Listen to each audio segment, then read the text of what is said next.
हरियाणा की हर अपडेट के लिए बेल आइकन दबाएं और सब्सक्राइब करें STV हरियाणा न्यूज। तो बड़ौदा का बलवान आखिर कौन होगा, इंतजार पूरे प्रदेश को इस बात का है। और हरियाणा न्यूज पे आप लगातार पल पल की अपडेट, हर पल सबसे पहले आप हर खबर को देख रहे हैं।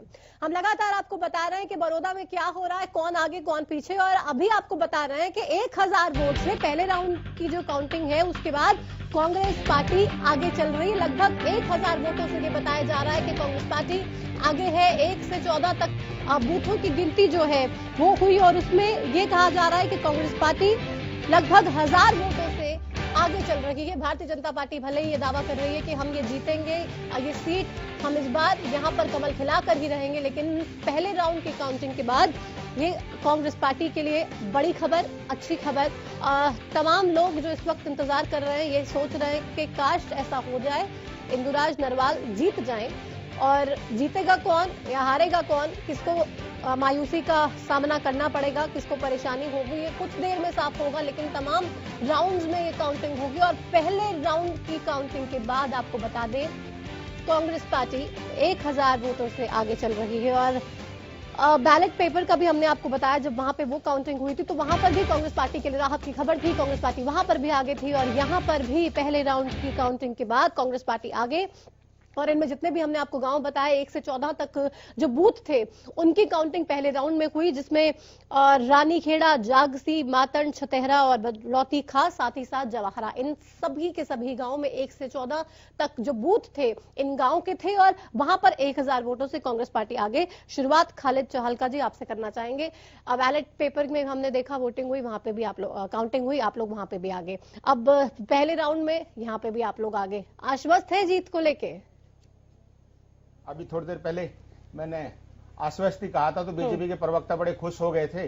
वो खुद को बीमार कह रहे हैं और मैंने उनसे कहा कि आपका दिमाग बीमार है। जो हमारे बीजेपी के साथी हैं उनका दिमाग हारेगा बीमार तो आज अपने आप ही हो जाएगा। उनका दिमाग बीमार है। दिमाग बीमार इसलिए है कि जिस तरह के वो फैसले, हम हरियाणा की ही बात करते हैं, पूरे देश में जिस तरह के फैसले किसान के, नौजवान के और कर्मचारियों के, मतलब एक हर तबके के खिलाफ छोड़ के, अपने बड़े उद्योगपति साथियों को छोड़ के जिस तरह के फैसले उनकी सरकार 6 साल से हरियाणा में भाजपा की सरकार है, कितने ही उनके खिलाफ प्रदर्शन हुए, कितने ही उनके खिलाफ लोग सड़कों पे आए। ये अमूमन होता क्या है कि जब कभी भी सरकार जिसकी होती है, कोई उपचुनाव होता है तो उसमें सरकार एक तरह से पूरा सिस्टम मशीनरी लगाती है, सारी चीजें लगाती है, तो ऐसा लगता है कि भाई सरकार कहीं न कहीं ये चुनाव, लेकिन उनके जो निर्णय थे वो उनमें खुद फंसे हैं।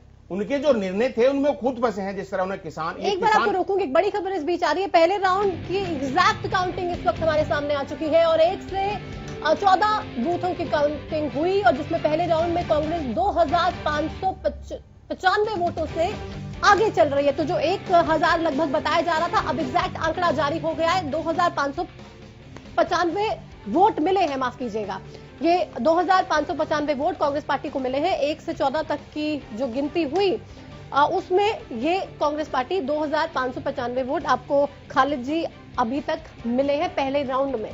क्या लग रहा है कितना मार्जिन होगा? क्योंकि आप लोग तो बार बार ये कह रहे हैं कि हम तो बहुत बड़े मार्जिन से जीतेंगे, यहां तक कि आपके नेता कहे गए कि जमानत जब्त हो जाएगी, बीजेपी जमानत नहीं बचा पाएगी। हो सकता है ऐसा भी हो जाए, हो सकता है ऐसा भी हो जाए कि जमानत को उनको, लेकिन मैंने पहले अभी आपसे कह रहा था नहीं, लेकिन बीजेपी प्रदेश अध्यक्ष ओम प्रकाश धनखड़ जी ने साफ साफ कह दिया कि मार्जिन तो बहुत कम रहने वाला है, यानी कि टक्कर कांटे की आप लोगों और बीजेपी के बीच में रहेगी और मार्जिन बहुत कम मार्जिन को क्या समझे, बहुत कम मार्जिन के बाद कौन जीतेगा? मौजूदा सरकार जो इस समय जो दल चला रहा है उसका अध्यक्ष है, वो ये सीधे सीधे कैसे कह सकता है आपसे आके कि हम